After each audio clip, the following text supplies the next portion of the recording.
Shalom ho sa inyong lahat. Magandang umaga po. Tayo po narito muli sa ating programang Word Made Flesh. Sa ating pong pagdiriwang ng pag-akyat ng Panginoon sa langit. The solemnity of our Lord's Ascension.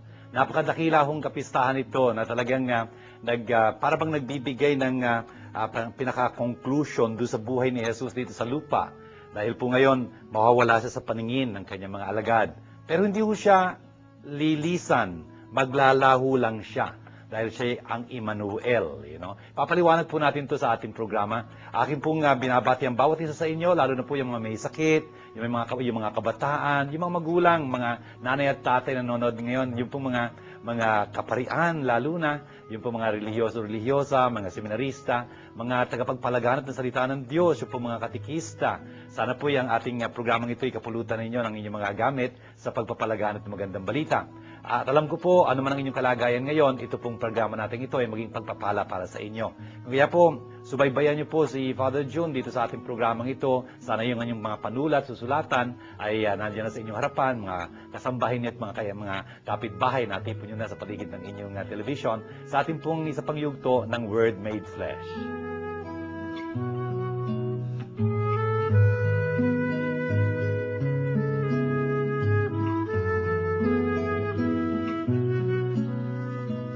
Word Made Flesh is glad to invite you to attend the Bible study lessons with Father June Lingad, SDB. Every Tuesday at St. John Bosco Parish Church, Makati City, from 7:30 until 9:30 in the evening. Every Wednesday at Santo Niño Chapel, Greenbelt, Makati City, from 7:30 until 9:30 in the evening. Every second and fourth Thursday of the month at DMI School, Ayala, Alabang, from 7:30 to 9:30 p.m. And at the Arzobispado de Manila, every third Friday of the month, from 4 o'clock to 6 o'clock p.m. Word Made Flesh joins the Filipino people in congratulating and praying for Gaudencio Cardinal Rosales, Archbishop of Manila.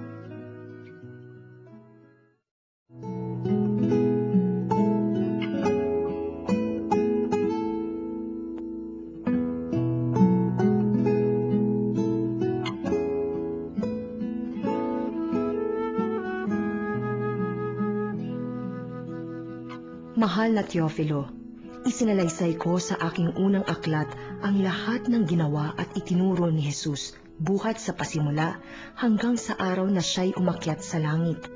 Bago siya umakyat, tinagubilinan niya sa pamamagitan ng Espiritu Santo ang mga apostol na kanyang hinirang. Pagkatapos ng kanyang pagbabata, maraming ulit siyang nagpakita sa kanila. Sa gayon, napatunayang siya'y buhay. Nagpakita siya sa kanila sa loob ng 40 araw at nagturo tungkol sa paghahari ng Diyos. At samantalang siya'y kasama-sama pa nila, kanyang tinagubilinan sila. Huwag muna kayong aalis sa Jerusalem. Hintayin niyo roon ang ipinangako ng Ama na sinabi ko na sa inyo. Nagbautismo nga sa tubig si Juan, ngunit di magtatagal at babautismohan kayo sa Espiritu Santo. Kaya't nang magkasama-sama si Jesus at ang mga alagad, nagtanong ang mga ito, Panginoon, itatatag na ba ninyong muli ang kaharian ng Israel? Sumagot siya, ang mga panahon at sandali ay itinakda ng Ama sa kanyang sariling kapangyarihan at hindi na kailangan pang malaman ninyo kung kailan iyon. Ngunit bibigyan kayo ng kapangyarihan pagbaba sa inyo ng Espiritu Santo at kayo'y magiging mga saksi ko sa Jerusalem, sa buong Judea at Samaria at hanggang sa dulo ng daigdig. Pagkasabi nito, siya'y iniakyat sa langit samantalang nakatingin sila sa kanya at natakpan siya ng ulap. Habang sila'y nakatingin sa langit, 2 lalaking nakaputi ang biglang tumayo sa tabi nila. Mga taga-Galilea, bakit kayo narito at nakatingala sa langit? Itong si Jesus na umakyat sa langit ay magbabalik tulad ng nakita ninyong pag-akyat niya. Ang ating pong unang pagbasang narinig ay galing sa umpisang-umpisa ng aklat ng mga gawa ng mga apostoles, the Acts of the Apostles. Pagkatapos po ng 4 na ebanghelyo sa Bagong Tipan, makikita po natin yung ikalimang aklat sa Bagong Tipan, pagkatapos ni Mateo, Marcos, Lucas 1, ay po yung pong gawa ng mga apostoles, Acts of the Apostles. Yung hong title, Acts of the Apostles, is a very serious title, very grand title. Kasi po, ang ibig sabihin po ng gawa ng mga apostoles, ito po yung mga parang kumbaga sa isang meeting yung proceedings, yung ganyan, yung record, something. Nung naisagawa ho, nasa ikatuparan ng mga apostoles sa pamumuno ho ng Espiritu Santo. Ito pong ating pagbasa, yung unang 11 mga talata dito sa aklat na ito. Kung kaya, dito po sa umpisa nitong ating pagbasa, narinig natin, si San Lucas ho ang may akda nitong Acts of the Apostles, at kanyang tinutukoy na dun sa kanyang unang aklat, tignan niyo yung unang niyang aklat, ibig sabihin yung ebanghelyong kanyang sinulat, na ipinatungkol niya rin ho, ini-address niya, i-dedicate niya kay Theophilus. Theophilus, hindi natin alam kung sino itong Theophilus na ito, baka ho siyang isang Kristiyano na siguro mayaman-yaman, na talaga namang babayaran niya yung tawag dito, yung paglilimbag, yung pag-imprenta ho ng aklat na ito, kasi mahal yung pagpapa-imprenta ng aklat nung unang panahon, kahit na ngayon. The point is, itong Theophilus na ito, siguro siyang nag-underwrite, yung pong naging sponsor nung unang aklat na sinulat ni San Lucas nga. Kung kaya, ayan, i-dedicate niya kay Theophilus yung aklat na yun. At ito rin yung aklat na ito. I think it is a sequel lang naman itong Acts of the Apostles. Theophilus, so, kung tao ho siyang tunay, kung isa siyang personahe, siguro isa siyang a rich Christian. Pero baka ho din pwedeng ibig sabihin ito, Theophilus, ko ibig sabihin beloved of God, a dear friend of God. Mukhang bawat isa ho sa atin, a dear friend of God. Tayo ho yung Theophilo kung tutuusin, Theophilus na ganyan. Idinededicate ho ni San Lucas sa makatuwid ang kanyang aklat na ito para sa atin. At sinasabi niya, doon sa una niyang aklat, ano tinalakay niya dyan? Yung pagtuturo ni Jesus, yung kanyang ginawa, yung kanyang tinuro. Hanggang sa araw na siya'y itinaas, iniakyat, pagkatapos niya magturo sa kanila sa pamamagitan ng Espiritu Santo, doon sa kanyang mga alagad na kanyang pinili, iaakyat sa langit. Yun ho yung ating pinagdiriwang ngayong kapistahan, yung pag-akyat ho, o pag-akyat sa langit kay Jesus. The Lord's Ascension. Ascend means to go up. Si Jesus ho, if you compare it with the Assumption of Our Lady, yun hong Assumption is passive. She was assumed. Kinuha ho siya, iniakyat siya. Dito ho, ascension. Siya ho, si Jesus mismo ho, ang siya mismong umakyat. Yun nga ho ito ho yung ating pinagdiriwang ngayon na kapistahan, kaya binabasa itong unang parting ito ng gawa ng mga apostoles. Ano nangyari? Nung nagpakita siya, bago siya umakyat sa langit, nagpakita siya sa kanilang buhay na buhay. At pinakitaan niya sila ng maraming pruweba, na talagang pagkatapos niyang nagdudusa, kasama siya uli nitong kanyang mga alagad na ito for 40 days. 40 days, so ibig sabihin mahabang panahon. Of course, from the resurrection of Jesus to the ascension, talagang bibilangin ho 40 days kung tutuusin, Of course, yung 40th day ho nung Huwebes kung tutuusin. Pero itinataon ho dito sa Pilipinas itong pagdiriwang ng Ascension on a Sunday. Kaya ho, medyo hindi lang 40 days to after the resurrection. The point is, ayun, nagsasalita pa rin si Jesus, nangangaral pa rin si Jesus tungkol sa pag-ahari ng Diyos, the kingdom of God. Friends, that's very important. Jesus was always talking about the kingdom of God. Ano ho ba yung kingdom of God? Kingdom of God ho, medyo mali yung translation. Sa Tagalog ho, hindi kaharian ng Diyos, kundi pag-ahari ng Diyos. Where God's will is done, where God reigns, the reign of God. Yun ho ang ibig sabihin ng kingdom of God. Yun ho ang pinangangaral ni Jesus, yung pag-ahari ng Diyos na iyon, na sinimulan niya sa pamamagitan ng kanyang pagtupad ng kalooban ng Diyos. Friends and sisters, ano ba pag-ahari ng Diyos? Kung saan natutupad yung kanyang kalooban? Hindi nga ho ba sa Our Father, dinarasal natin, Our Father, your will be done, your kingdom come, your will be done on earth. Your kingdom come, your will be done. Parehong ibig sabihin nun. Kung saan siya nag-ahari, doon natutupad ang kanyang kalooban. Kung saan siya natutupad yung kanyang kalooban, doon siya nag-ahari. Friends and sisters, yun ho magandang kaibahan. Bagamat si Jesus nangaral tungkol sa pag-ahari ng Diyos, pagdating ng panahon, Isusugo niya ho yung kanyang mga disipulo dito, hahayo sila upang mangaral, at makikita niyo ang papangaral nila, hindi na ho yung paghahari ng Diyos, kundi ang papangaral nila, si Jesus mismo, ang ating Panginoon. Brothers and sisters, at ayon, ang sinasabi sa kanila ng Panginoong Jesus dito sa tagpong ito, huwag silang aalis sa Jerusalem muna. Hihintayin nila yung pangako ng Ama, na narinig lang tinalakay ni Jesus para sa kanila.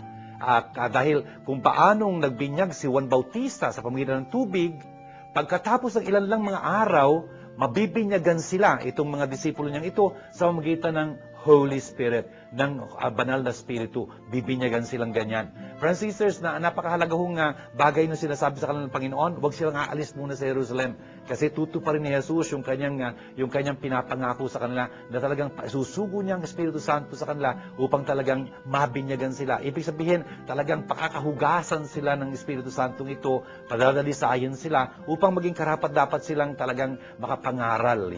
Kung kaya nga, ayun, tinatanong nila si Jesus, ito na ho ba ang panahon na talagang itatatag niyo uli ang kaharian ng Israel? Tingnan niyo, si Jesus na nagsasalita sa kanila tungkol sa paghahari ng Diyos, sila naman ang tinutukoy pa rin ang kaharian ng Israel. I mean, parang hindi ho tugma yung kanilang pagkakaintindi, pero may intindihan ho nila yon pagdating ng panahon.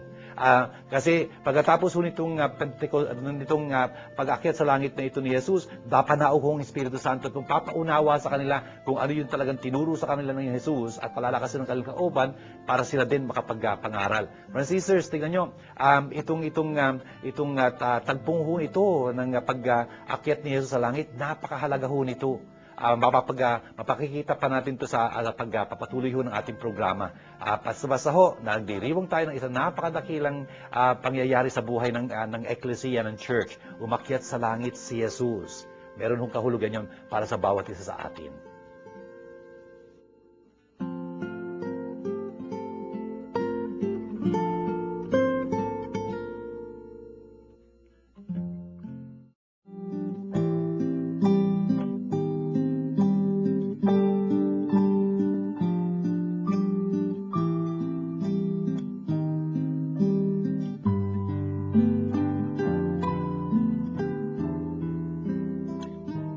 Hinihiling sa Diyos ng ating Panginoong Hesukristo, ang dakilang Ama, na pagkalooban niya kayo ng espiritu ng karunungan at ng tunay na pagkakakilala sa Kanya.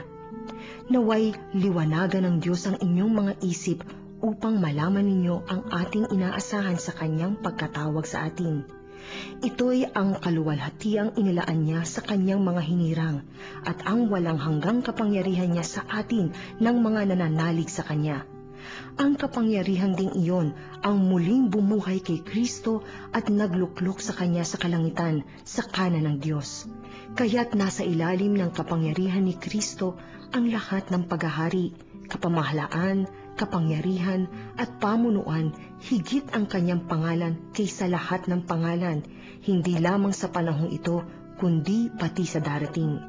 Ipinailalim ng Diyos sa kapangyarihan ni Kristo ang lahat ng bagay, at Siya ang ginagawang ulo ng Iglesia. Ito ang katawan ni Kristo, ang kapuspusan niya na pumupuspos sa lahat-lahat. Ito pong ating ikalawang pagbasang narinig ay mula dito sa sulat ni San Pablo, napakaganda sa mga taga-Efeso. Ito po'y ang panalangin ni San Pablo para sa kanila. Tingnan niyo kung anong kanyang dinarasal para sa kanila, na ang Diyos ng ating Panginoong Kristo, sabi niya ganyan, ang Ama ng kaluwalhatian, ay sana bigyan kayo ng dalawang bagay ho, ng espiritu ng karunungan, espiritu ng pagpapahayag. Franciscus, napakahalaga ho nung pinapanalangin dito ni San Pablo para sa kanyang mga Kristiyanong ito, na pinapanalangin niya rin para sa ating mga nakikinig sa kanya ngayon. Pinapanalangin niya magkaroon tayo ng espiritu ng karunungan at ng pagpapahayag. Bakit ho? Kasi sa ating buhay Kristiyano, dapat ho meron tayong karunungan. Yung karunungan ho sa English, wisdom. Wisdom. Ano nga ba yung wisdom na yon? Ano ba yung kaloob na yon ng Espiritu? It's a gift of the Holy Spirit, wisdom. Yun ho yung kapangyarihan, yung lakas na makita mo, matansya mo, mapahalagahan mo ang mga bagay-bagay, mga pangyayari, mga tao, tulad ng nakikita ito, natatansya at napapahalaga ng Diyos. Franciscus, napakahalagang bagay na ho nun, no? Biro mo, kung mangyayari on, ay nako siguro, ang runong-runong natin talaga.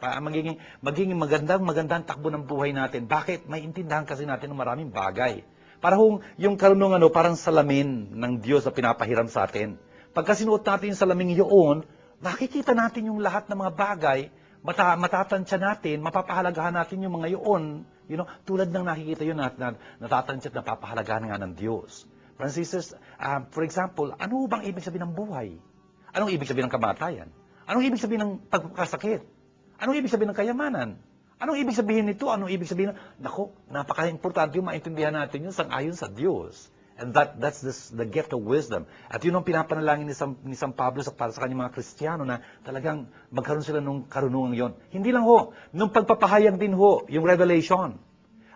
Mapahayagan sila ng Diyos. Pahayag ibig sabihin, inaalis yung talukbong. Ibig sabihin ng back, velation, velo, ibig sabihin ng veil. Put the veil back. Unveil Yan ang ibig sabihin ng alisin yung talukbong. Pagka naalis yung talukbong, yung dati nakatalukbukan, makahayag ngayon, makikita mo na ng totohanan na hayag-hayagan ganyan.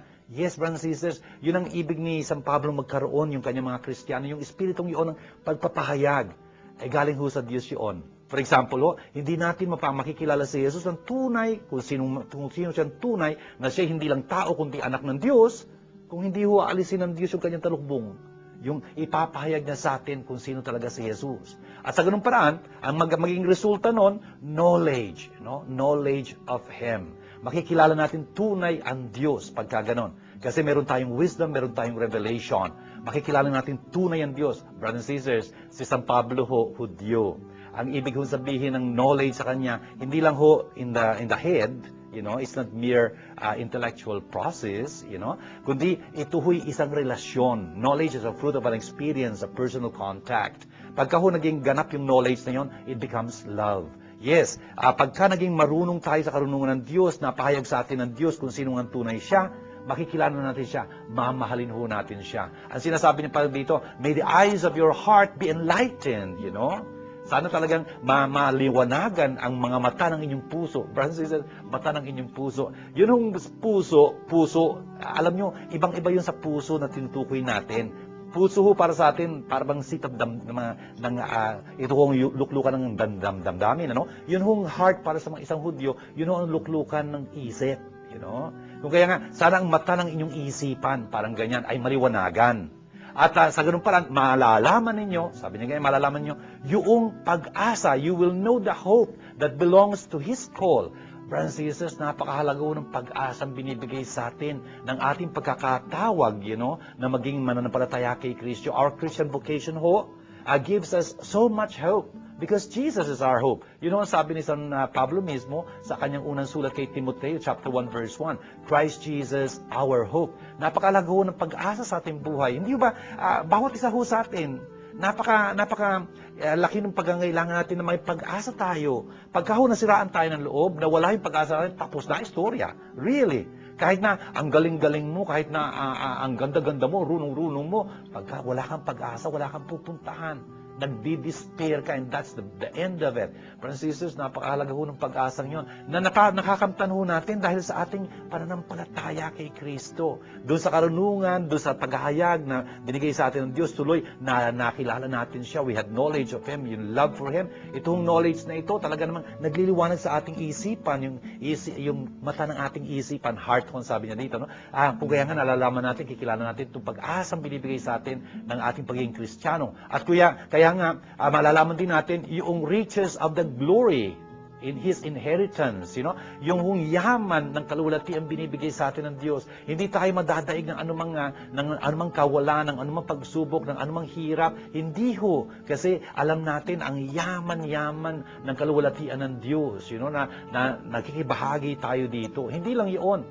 we shall know what is the surpassing greatness of His power for us who believe. Talaga hong, dahil tayo nananampalataya, yun ang pananampalataya natin yun, nagbibigay sa atin ng lakas, ng kapangyarihan, napapanaigan ho natin ang lahat ng mga kahirapan, ng lahat ng tukso, lahat ng pagsubok. Brothers and sisters, ito ho, hindi lang mga salita. Alam ko ho na yung sa inyong nakikinig at nanonood ngayon, na dumaraan sa mga pagsubok, sa mga hirap, ito ho'y nagbibigay talaga ng pag-asa sa atin, nagpapalakas ito sa atin. At hindi ho ito galing kay Father June, hindi ho, kundi ito ho'y galing sa salita ng Diyos. Ang salita ho ng Diyos talagang nagbibigay sa atin ng pag-asa, pag-asang hindi nang bibigo, And tapos sabi niya, ito'y napapasa atin dahil kay Kristo, na kanyang binuhay mula sa mga patay. Yes, we some days ago, 40 days ago, atin hong ginunita yung muling pagkabuhay ni Jesus.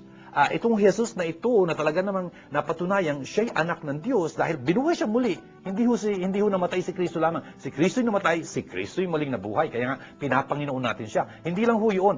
Pagkatapos nabuhay ni Jesus mula sa mga patay, siya ho ngayon naluluklok sa kanan ng Ama. He sits at the right hand in the heavens. Yung right hand pagka malamang mas marami sa atin ang gumagamit ng kaliwa, kanan, hindi naman tayo kaliwete, kanan ang ginagamit. Yung kanan ho natin, mas malakas, hindi ba? Mas malakas ho. Yun ang ibig sabihin ng right hand sa Biblia, the part of power, si Jesus ho'y nakaluklok sa kanan na kamay ng Ama. Ibig ho sa kapangyarihan ng Ama. Really, yung kanyang kapangyarihang winaksi noon nung siya naging tao, ngayon ho, dahil siya umakyat na sa langit, ibinibigay uli-uyon sa kanya ng Ama, yung kapangyarihang iyon. Kung kaya nga, siya ngayon, ang talagang maghuhusga. In fact, He will come again to judge the living and the dead. And that's what we proclaim in our faith, hindi ba? Yun nga dahil nakaluklok sa kanang Ama, makapangyarihan siya. Kung kaya tayo nagdarasal sa Kanya, talaga namang, puspos ang ating pananampalatayang hindi tayo bibigyan ng Diyos. Bakit? Napakapangyarihan ng ngalan ni Jesus. Kaya nga, our prayers are always like that, through Christ our Lord. Brothers and sisters, sinasabi ho dito sa Pablo, lahat ng mga bagay-bagay, lahat ng mga pag-ahari, lahat ng mga kapangyarihan, yung mga powers, for example, even the evil powers, everything, every principality, authority, power, dominion, ay nako, every name that is named, in all the times, brothers and sisters, everyone is under God, under Jesus. He has put all things beneath His feet, sabi niya ganyan, and gave Him as head over all things to the church. Si Jesus ngayon ho ang ulo ng eklesiya na kinabibilangan natin, ito ho yung kanyang katawan. Siya ho ang makapangyarihan. Kung kaya nga, alam natin tayo mananampalataya kay Kristo na talagang pagka nagdarasal tayo sa ating Panginoon, hindi ho nabibigo yung panalangin natin yon. Kayang-kaya niya ho bigay sa atin ang lahat ng ating kinakailangan. Hindi lang yung lahat ng ating kailangan, yun hong abot-abot pa, na pwede nating hingin sa Kanya. Dito rin ho sa sulat na ito, in chapter 2, verse 20, nandun ho yung sinasabi sa atin na higit pa sa maiisip natin, higit pa sa maintindihan natin ang pwedeng ibigay sa atin ng Panginoon. Brothers and sisters, nagpapasalamat tayo dito sa Panginoong Jesus na ito, na ating ginugunita ngayon nakaluklok na sa kanan ng Ama dahil umakyat na sa langit. Inaalala niya pa tayo doon at pinagtatanggol tayo hanggang sa wakas. Lakasan ho natin ating loob, meron tayong pag-asa sa Kanya.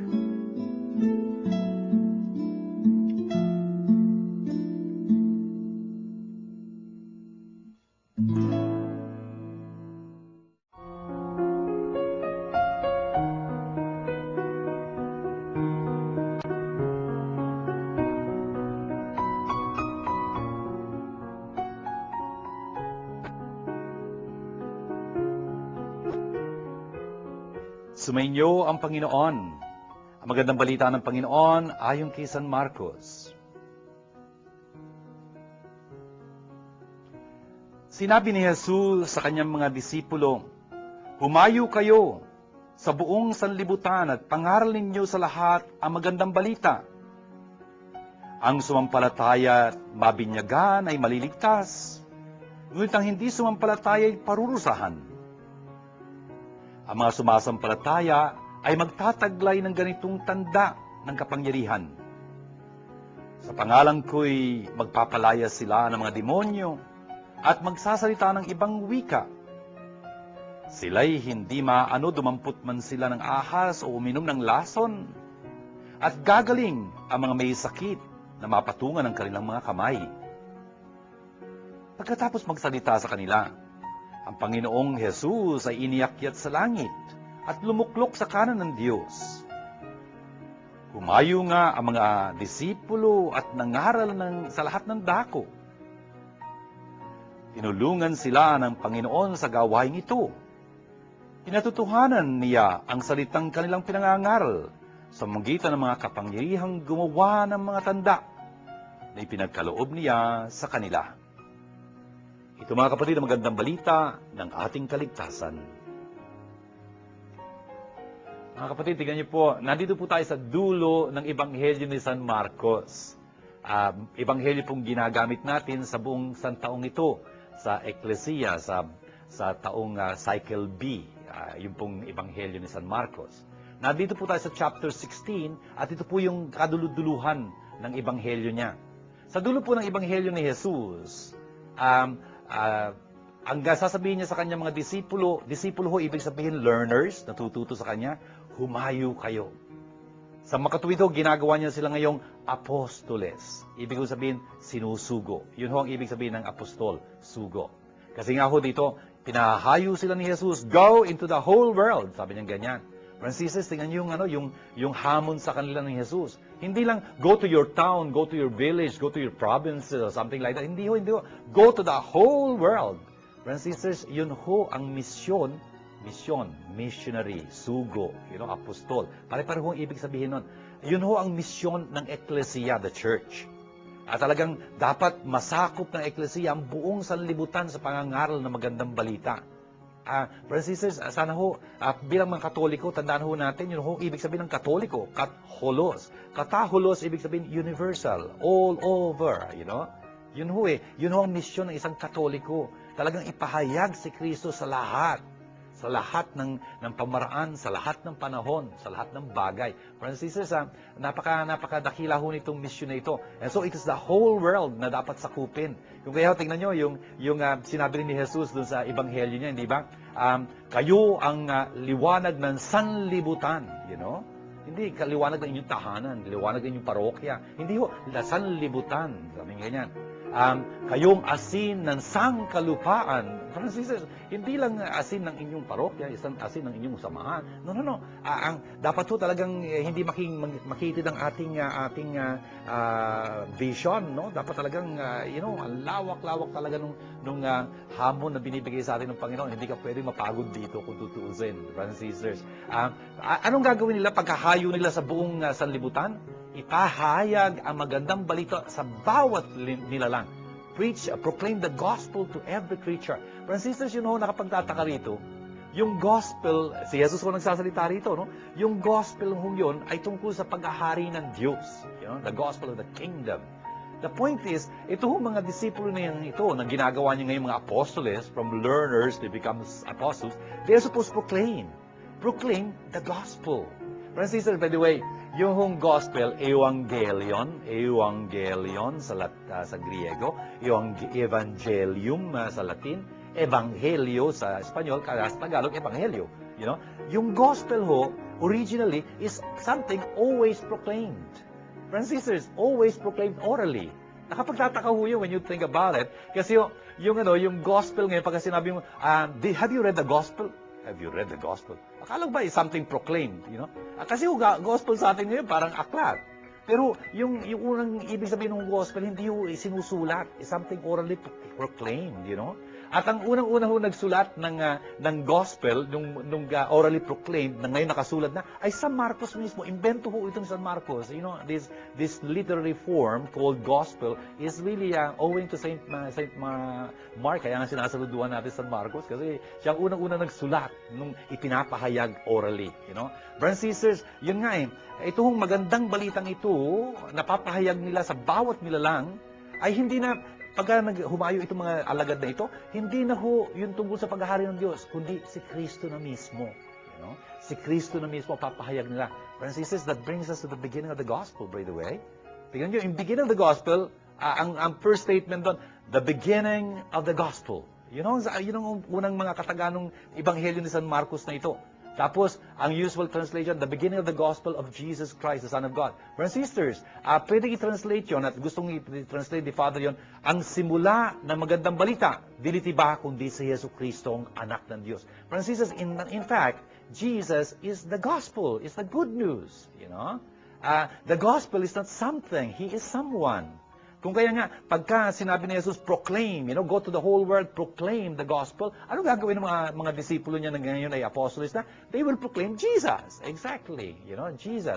Yun ang ginagawa ni Father June dito sa ating programang Word Made Flesh. Pinapahayag niya sa inyo si Jesus. Pinapaliwanag ni Father yung mga salita ni Jesus para mas maintindihan natin. And hopefully, kung naintindihan natin itong magandang balitang ito na wala nang iba kundi si Jesus, talagang mas mamahal natin siya. We fall in love with Him. You cannot love someone you don't know. Kung kaya nga, sinisikap natin maunawaan ng banal na kasulatan. Kasi ignorance of scriptures is ignorance of Christ, sabi nga ni San Hieronimo.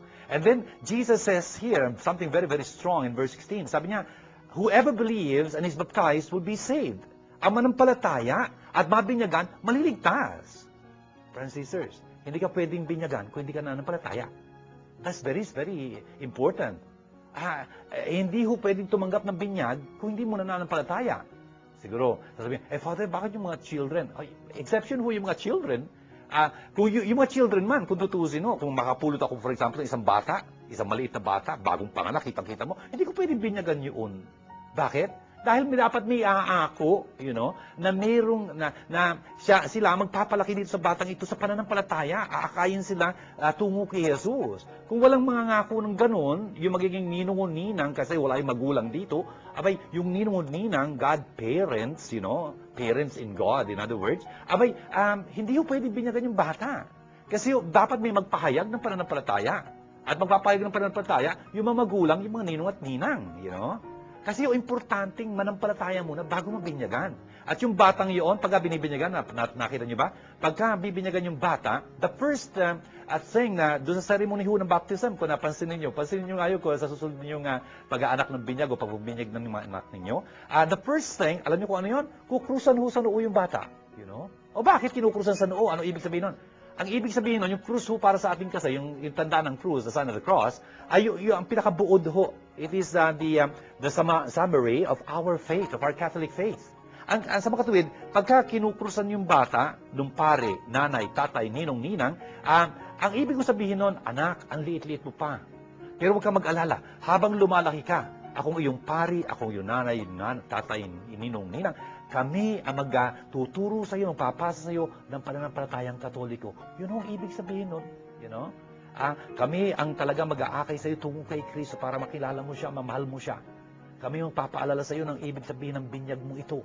Brothers and sisters, napakadakila ho nung tungkuling yung inaako ng mga magulang, ninong at ninang, hindi ba? Pero nagpapakita ho yun na dapat may nananampalataya, para mabinyagan yung bata. Ganun ho yun. At ang sabi nga ni Jesus, ang manampalataya at mabinyagan, sila ang maliligtas. Yun ang maliligtas. Tapos sabi niya pa dito, and this is something very, very strong. Whoever does not believe will be condemned. Tignan nyo, ano hindi nyo narinig doon? Hindi nyo narinig yung salitang baptized. Ang sabi niya dito, whoever does not believe. Para bang sinasabi niya, whoever does not believe, never mind kung nabinyagan siya 10 beses. Hindi siya maliligtas, mapapahamak siya. Brothers and sisters, look at that. Napakahalaga ho sa mga tuwid ng faith, ng believing. Yun ho ang importanteng maintindihan natin. Ano ang ibig sabihin ng believe? Brothers and sisters, hindi nagsasawa si Father June sa pag-uulit-ulit ho sa inyo nung ibig sabihin ng pananampalataya kasi napaka-importante sa ating buhay bilang mga Kristiyano. Yun ang pinakaugat ng ating pagiging Kristiyano, yung pananampalatayang yun. Kung hindi tayo nananampalataya, hindi ho tayo Kristiyano. Kung di tayo nananampalataya, hindi tayo pwedeng binyagan. Nabinyagan man tayo, kung di tayo nananampalataya, hindi tayo Kristiyano. That's it, Hindi tayo maliligtas. Kung kaya napaka-importante maintindihan, ano ba ibig sabihin ng pananampalataya? Brothers and sisters, yung salitang pananampalataya sa Tagalog, pananampalataya, galing ho yun sa sampalataya, hindi ba? Yun ang salitang ugat. Pero yung sampalataya mismo, pagka hinimay-himay mo, makikita mo kung anong nandun sa loob nun. O kita-kita ka agad natin yung taya, Taya. You bet, you put your wager, Okay, nakikipagsapalaran ka, tumataya ka. Tapos, palataya. Palagi ang tumataya. Para pag pala absent. Palabiro. Ganyan. Ito naman pala, taya. Lagi siyang tumataya. Kaya lang, anong tatayaan niya? Some. Ano yung some? O magbilang kayo, ng mga pus. 10, 20, 30, 40. Binibilang mo lang dito yung pu, yung tens. Pero kung marunong ka mag-Tagalog, hindi mo sasabihin 10, 20, 30. Hindi, yung sabihin mo 10. Samho, ibig sabihin isa. Pagkuha ng sambayanan, di ba? Isang bayan. Sanlibutan, isang libutan. Yun, kalawakan ganyan. Yung sangkatauhan, yung mga taong sama-sama, nagkakaisa. Ayun, yung sam, ibig sabihin isa. Sampalataya, sa makatuwid, palagi ang tumataya sa isa lamang. Sa Diyos, Kung ang Diyos mo, siya ang tatayaan mo lagi. Hindi ka pwedeng tumaya sa Diyos at sa hindi Diyos. Hindi ka pwedeng tumaya sa dalawang kabayo, talo ka lagi, Parang ganyan. Napakahalaga ho noon. You can read this in the book of Kings, chapter 18, verse 21. Si Elias ho, sasabihin niya doon sa kanyang mga kapwa Hudyo, mga Israelita, na ngayon kakaligaw na ng landas kasi kung sino-sino mga Diyos-Diyos ang sinusundan. Ang sabi niya, hanggang kailan kayo magdududa, magdadalawang isip? Kung si Yahweh ang Diyos, sundan niyo siya. Kung si Baal, yung false god, ang Diyos, sundan niyo siya. Magpasya kayo sa makatuwid, And make your fundamental option. That's the beautiful meaning of sampalataya from the Tagalog point of view. Brothers and sisters, that's very beautiful. Anong ibig sabihin ng sumampalataya? Pero, for example, yung sa I believe in God, the Father Almighty, Creator of heaven and earth. Anong tawag natin sa dasal na yon? Apostles? Yeah, Apostles' Creed. Yung creed ho, salitang creed, ay galing sa Latin. Credo, I believe. Dito sa credong ito, all your words with cred. Incredible, credulous, credit, and ganyan. The point is, credo ho, the word credo means cordo. Etymologically, popularly etymologized, Cordo. Ibig sabihin ng cordo, ibig sabihin puso. You're cordially invited. Kayo ito, pusong inanya. Ganyan. Cordo. I give my heart. Brothers and sisters, pagka sinabi mong I believe, mula sa punto de vista ng isang Romano, ang ibig sabihin nun, handa akong ibuwis ang aking buhay. Kasi yung puso doon, tumatayo sa buhay. Handa akong ilagak ang aking buhay para sa akin sa pananampalataya, sinasampalatayanan ko. Ibig mo sabihin nun, gagawin ko yung ginawa ni Lorenzo Ruiz. Ang sabi niya, libo-libo man ang aking mga buhay, iaalay ko lahat ito sa aking pananampalataya. Wow! If I had thousands of lives, I will give them all for my faith. Francis, isa lang ang buhay niya. Tinaya niya yung buhay niya yun para sa kanyang pananampalataya. Sabi niya, libo-libo man to. Yun ang gagawin ko. Yun ho ang hamon sa atin. Talaga, kung nananampalataya tayo, talagang handa tayong magpakasakit at mamatay man para sa ating sinasampalatayanan. Totoo ba yun? And of course, from the point of view of Jesus, who is a Jew, sampalataya, heemin. Ibig sabihin nun, nagiging matatag. Pinatatatag ka ng salitang pinangahawakan mo. Yun ang ibig sabihin ng manampalataya sa Hebreo. Patatagin ka ng salitang pinangahawakan mo. Kung ang salitang pinangahawakan mo, salita ng isang swindler, kawawa ka naman. Naloko ka lang niya. Pero kung pinangahawakan mo, ang salita ng Diyos, ay naku, napakatibay nito. Hindi ito ng loloko, hindi ito ng bibigo. Kung kaya nga, yun ang ibig sabihin ng manampalataya mula sa punto de vista ng isang Hudyo. For example, Jesus. Ang sinasabi niya, mananampalataya ka, pagka pinangahawakan mo salita ng Diyos na hindi nang bibigo. Friends and sisters, yun ang sabi ni Jesus, who does not believe will be condemned, Pagka hindi mo pinanghawakan ng salita ng Diyos, talagang mapapahamak ka. Pero kung pinanghawakan mo salita ng Diyos, tapos pinakita mo yung paghawak mo yung pananampalataya mo sa pagitan ng pagtanggap ng binyag, talagang kaligtasan ng iyo. And brothers and sisters, dito sa puntong ito, at the end, sasabihin ni Jesus kung ano yung mga tanda na talagang makikita sa mga nananampalataya sa Kanya. Unang-una sa lahat, magpapalaya sila ng mga demonyo, magsasalita sila ng mga bagong wika, sa mga ganyan. Tapos, kung pumulot man sila ng ahas, nakakala nila hindi naman ng ahas, ng ganyan, o kaya uminom ng inumin, yung pala lason, hindi sila maano. At yung patungan nila ng may sakit ng kanilang mga kamay, gagaling talaga. Brothers and sisters, tignan nyo, napaka-importante ho nung sinabi nyo ni Jesus. Mga palatandaan ho yun ng mga mananampalataya sa Kanya. Hindi lang ho palatandaan yung mga pare, mga madre, o mga religyoso. Hindi ho. Lahat ng sumasampalataya sa Kanya.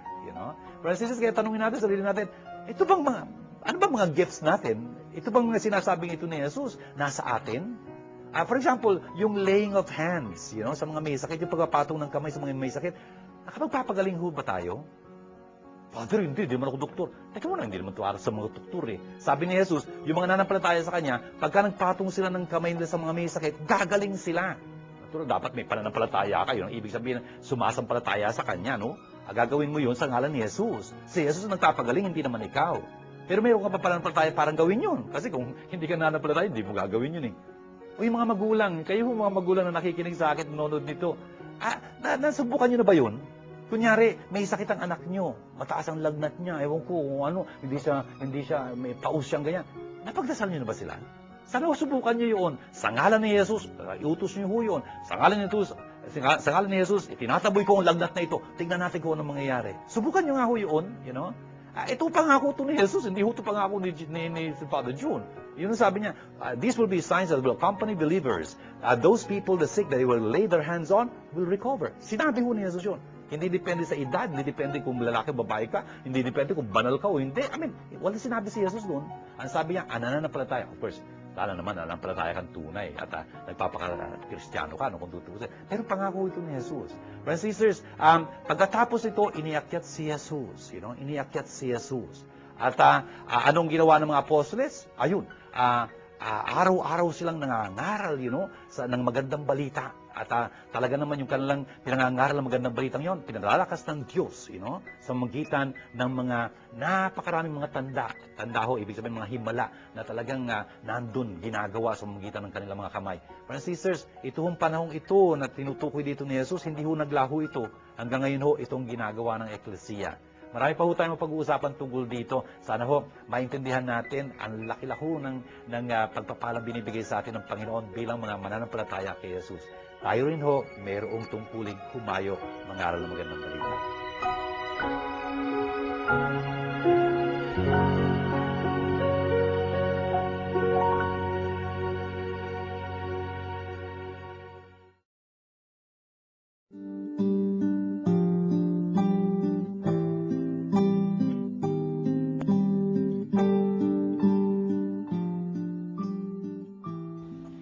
Tayo po'y nagagalak na meron tayong panauhin sa ating palatuntunan ngayon.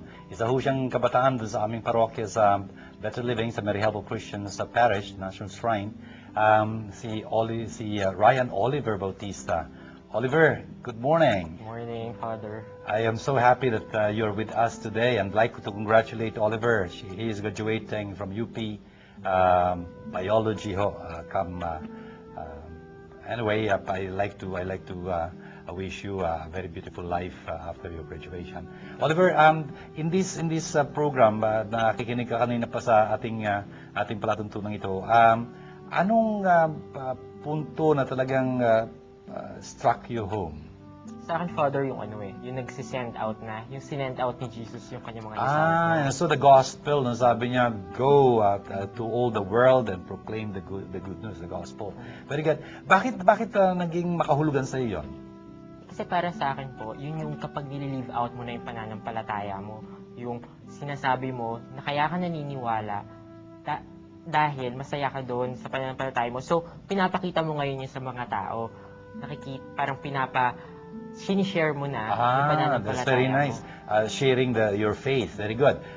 That's very true. In your case, Oliver, meron ka bang pagkakataon talagang ma-share mo yung pananampalatayang yun? In other words, ma-fulfill mo yung mission na yun na binibigay ni Jesus sa church, go, proclaim.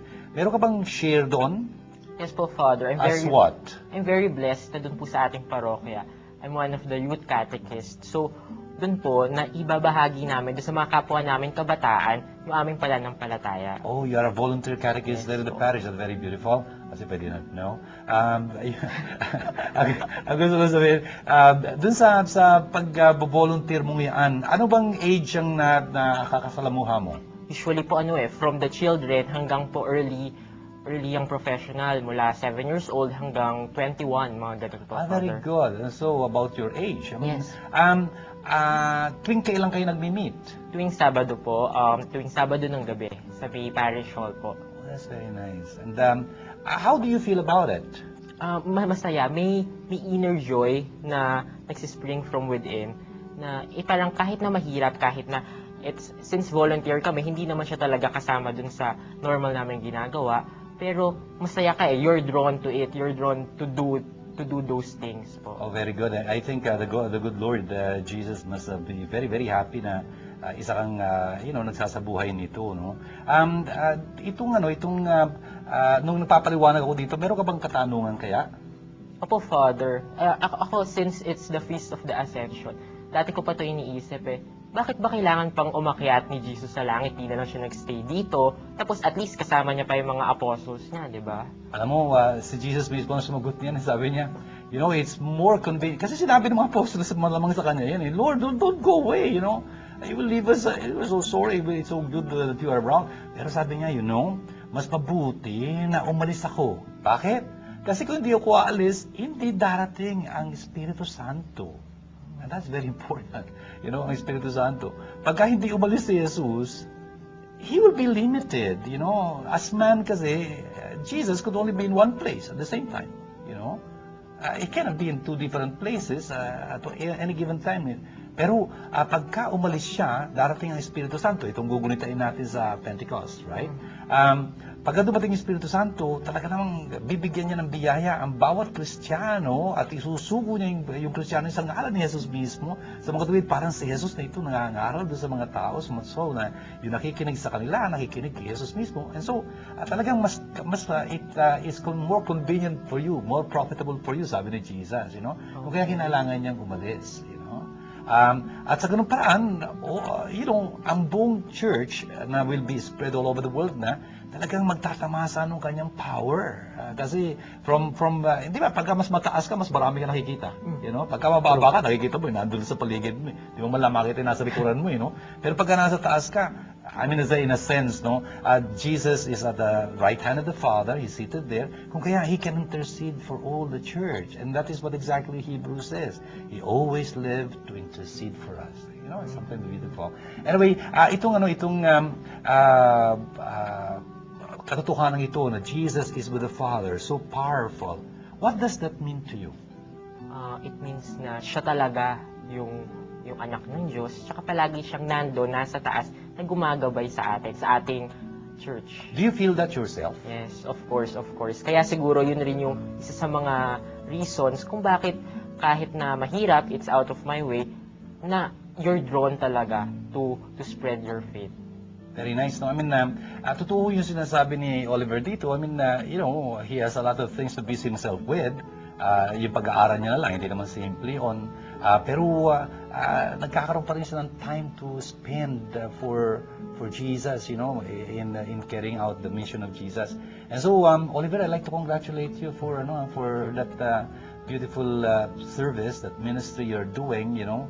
Na humahayo ka, katekista ka, ibig sabihin, nagpapaalingaw ka, you know, echoing down yung message ni Jesus. Sana nga, ang prayer ko para sa iyo, you be drawn more and more to Jesus, fall in love with Him more and more, know Him more and more, kasi you cannot give someone you don't have, right? Or something you don't have. And so, I wish na talagang you be a very beautiful and very faithful witness of Jesus to others. Would you like to appeal to young people listening to this and viewing this program? Yeah, inaniyahan ko yung mga kabataan. Meron tayong magagawa para sa ating pananampalataya. And isa doon is yung ipahayag doon sa kapwa nating mga bata.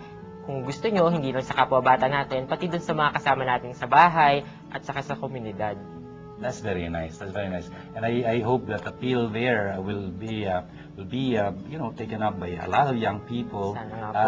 Very nice. Oliver here is a simple person. He is not you know, out of this world, but you know, he has his own, just like you. And so just like him, you could be somebody Jesus could use to further His kingdom. And so, Oliver, I wish you all the best and Salamat po. and for your future, and may God always accompany you. Thank you, Father.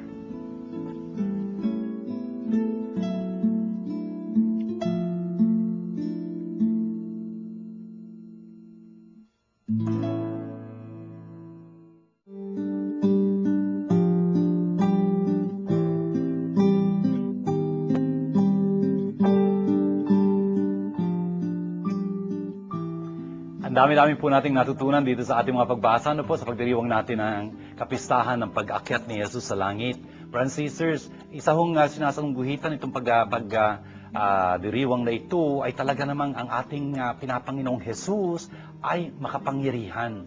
Kung kaya lakasan natin ang ating loob. Ang ating sinasampalataya ng Jesus ay nagdusa, kaya naiintindihan niya ang ating mga sinasapit, ang ating dinadaanan sa buhay na ito. Pero siya'y niluwalhati ho At hinihintay-hintay niya tayo sa kanyang kinaroroonan ngayon. At tutulungan niya tayo makarating sa kanyang piling sa langit. Tandaan ho natin, hindi tayo panlupa lamang. Dapat ituon natin ang ating mga mata. Sabi nga ni San Pablo sa kanyang sulat sa mga taga-Colosas, chapter 3 ho. Sa total, kayo'y libing na kasama ni Kristo sa pamamagitan ng binyag. Ngayon, pakaisipin nyo, itingalaan nyo yung mga mata sa langit kung saan naroon siya. Opo, nasa langit si Jesus, makapangyarihan siya, at talagang kinakalingan niya ang kanyang eklesiya. Tayo ho yun. Sinasabi ho sa atin ng ating magpagbasa, for example, nitong ikaw lang pagbasa natin ito, na talaga namang meron tayong malaking pag-asa kay Jesus. Dahil ho talagang binigay niya sa atin ang kapangyarihan, may kapangyarihan siya, at nakikibahagi tayo sa kapangyarihan niyang yun sa pamamagitan ho ng ating pananampalataya sa Kanya. Kung kaya ang laki-laking pag-asa nung binibigay sa atin yun. Hindi tayo talagang mga anak ng kabiguan, hindi ho. Anak tayo ng pag-asa, anak tayo ng kapangyarihan dahil nananampalataya tayo kay Jesus. At dito sa Ebanghelyong narinig natin, talaga namang binigyan niya dahil inayakyat sa langit, talagang binigyan niya ng kapangyarihan ng kanyang eklesiya na ipagpatuloy ang kanyang ginagawa. Sila na ngayon ang may karangalan talaga magibang mga ambassadors niya. Go! Ang sinasabi niyang ganyan sa gospel natin. Go and proclaim the gospel to every creature. Isa kong karangalan natin yun, brothers and sisters. Hindi ho kailangan pare o madre kayo, religyoso kayo, o katikista kayo. Importante ho, bawat isang Kristiyano sa atin. Talaga hong angkinin natin yung karangalang maging tagapagpahayag, na magandang balita. Tandaan na ho natin, tayo ang advertisement ni Kristo, Sana maging mabilis si Kristo dahil sa atin. At kung tananampalataya tayo, yun hong binyag natin, ang talagang paghibahagi natin sa kapangyarihan ni Kristong yun. Yung faith natin. Yun ho nagpapahayag sa ating maliligtas at maliligtas tayo. At ngayon pa man, ligtas na tayo kung nananampalataya tayo sa Kanya at nasa buhay natin yung kanyang tinutulot, inuutos. Talagang nararamdaman natin na dito pa man sa lupang ito, may langit na tayo mararamdaman. Kung hindi ho, kung wala tayong pananampalataya, dito sa lupang ito, impyerno na rin nararamdaman natin kung tutuusin. Naku, wala tayong kapag-apag-asa. Pagkatapos ng kamatayan, hindi natin alam kung saan tayo pupunta. Hindi ho. And brothers and sisters, sana ho, tandaan natin, taglayin natin yung mga tanda, yung mga palatandaan ng mga nananampalataya kay Kristo. Talagang tutulungan tayo ng Diyos na magawa yung hindi natin magagawa sa Kanya sa ating ganang sarili lamang. Yun yung mga pinangako niya sa ating mga kapangyarihan. For example, yung pagpapalayas ng mga demonyo, ginagawa pa rin ho ni Jesus yun sa magitan ng kanyang eklesiya. Ako, may mga kaibigan ako na dumating dito walang kaalam-alam na Ingles. After a while, they have a new language and they are able to evangelize. Hindi lang ho English, Tagalog, para silang mga natives. Kaya ang ganda-ganda makita nun, kakatotoo yung sinasabi ni Jesus. Sa aking ngalan, magsasalita ng mga bagong lingwahe. Sa San Benito ho, Saint Benedict, Pope Benedict, alam natin, minsan merong galit na galit sa kanya. Inilagyan ho ng lason yung kanyang iinumin. As usual, bago siya kumain o uminom, binibless niya muna. Binbless niya yung kalis niya. Nabasag ho yung kalis. Hindi niya nainom. Lason kasi nakakatotoo yung sabi dito ng Panginoon. Uminom man sila ng lason ganyan, hindi hindi na nainom Anyway, the point is, yung pagpatungan ng kanilang mga kamay, naku, gagaling at gagaling. Friends and sisters, ang dami ho nating dapat matutunan din sa pagdiriwang na ito. Si Jesus ho, nasa langit. Yes, yun ho ang ating vocation, mapasalangit din. Kaya gawin natin panalangin itong ating narinig na ito. Sa ngalan ng Ama at ng Anak at ng Espiritu Santo. Amen. Aba, mapagmahal naming Diyos at Ama, salamat pong marami sa pagpapalala niyo sa amin ng napakalaking kadakilaan na binabahagi niyo sa amin sa pamamagitan ng aming pananampalataya, sa pamamagitan ng aming binyag. Salamat po sa kaligtasang ipinagtampara sa amin ni Jesus na ngayon nasa piling ninyo, pero hindi kami niiwang ulila. Aba, hinihiling namin na talagang gawin niyo kaming mga tagapagpalaganap ng inyong magandang balita. Sana po itong aming programang Word Made Flesh ay talagang pagpalain niyo. Sana ang naabot nito ay talagang marat na ng inyong mga pagpapalat, inyong biyaya. Sana maging magandang balita ang kanilang marinig mula rito. Aba, tinataas po namin sa inyong lahat ng mga nagsaka sa panood nitong aming programa ito. Lalong-lalo na yung mga may pasanin, may mga karamdaman, suliranin, mga pag-aagam-agam, mga pagpakabalisa, yung nalulumbay na mimigati sa pag-iaon ng kanilang mga mahal sa buhay. Sana po idampian niyo sila ng inyong pagpapala, ng inyong biyaya. At lahat po na tumutulong sa amin, pagpalain niyo at yung mga nagnanais din tumulong. Aba, lahat ng ito ginagawa ng panalangin kasama na amin ng Birhen. alang-alang kay Kristo ang aming malulhating Panginoon. Amen. Sumainyo ang Panginoon at pagpalain ko yung masaganang makapangyarihang Diyos, Ama at Anak at Espiritu Santo. Amen. Ito po ang ating pagdiriwang ng Word Made Flesh. Ano po yun, naliwanagan kayo dito at nabiyayaan. Hanggang po sa muli natin pagkikita, Shalom sa inyong lahat. If you have been blessed by this program, please know that God needs your financial help to continue Word Made Flesh TV show in its mission of touching more lives. For your donations, please contact the following numbers or make your deposit to Word Made Flesh Foundation Incorporated BPI account number 0011165362.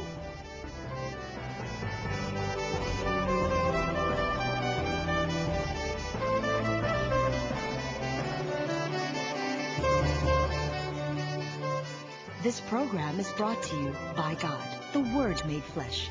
Indeed, God is our sponsor.